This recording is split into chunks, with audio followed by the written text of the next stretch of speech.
તો વડોદરામાં રેડ એલર્ટને પગલે મહાનગરપાલિકાનું તંત્ર સંપૂર્ણ સજ્જ છે અને વરસાદી પાણીના નિકાલ માટે યુદ્ધના ધોરણે કામગીરી ચાલુ છે।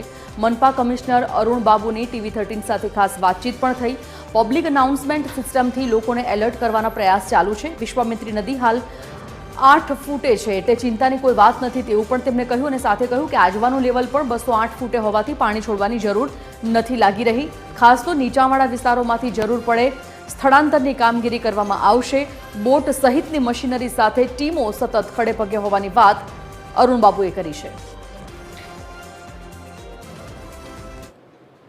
વડોદરામાં રેડ એલર્ટ જાહેર કરવામાં આવ્યું છે અને તેને લઈને તમામ જે વહીવટી તંત્ર છે એ સજ્જ છે। વડોદરા મહાનગરપાલિકાની પણ આગોતરી તૈયારી છે વિશે વાત કરવા માટે આપની સાથે વડોદરા મ્યુનિસિપલ કમિશનર અરુણ બાબુ છે। સર, આપની કેવી તૈયારી છે? રેડ એલર્ટ છે, અત્યારે શું કરી રહ્યા છો? આજે સવારે 2 કલાકનું ભારે વરસાદ હતી। એમાં લગભગ 2 ઇંચની વરસાદ વડોદરા શહેરમાં પડ્યું છે। વડોદરા ગ્રામ્ય વિસ્તારમાં વધારે વરસાદ પડી છે, લગભગ 4 ઇંચ વરસાદ પડી છે। પણ આ જે વરસાદ પડી છે ઓલમોસ્ટ 99% પાણી નીકળી ગયું છે। અમારા સ્ટ્રોમ વોટર ડ્રેનેજ સિસ્ટમ્સ અને ડ્રેનેજ સિસ્ટમ્સની જે કાર્યરત કરી છે અને એપીએસ ચાલુ કર્યું છે। વડોદરા શહેર માટે સૌથી મોટું ટેન્શન વિશ્વામિત્રી નદી બનતી હોય છે।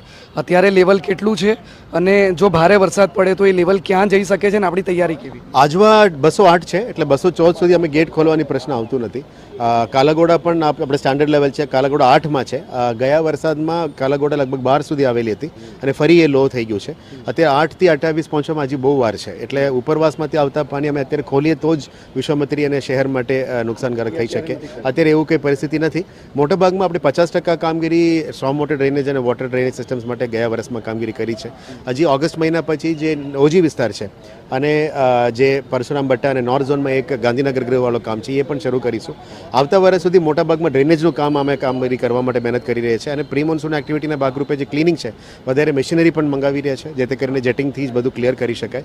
એક જ પ્લાન છે કે વડોદરા શહેરમાં ક્યારે પુલ જેવી પરિસ્થિતિ ના આવે એના માટે જે પણ પગલાં લેવું પડે અમે લેવા તૈયાર છીએ। જો કદાચ એવી પરિસ્થિતિનું નિર્માણ થાય તો બોટ સહિતની મશીનરી બધી તૈયાર છે? શું તૈયાર? શહેરમાં ઓલમોસ્ટ 22 બોટ્સ અત્યારે તૈનાત છે।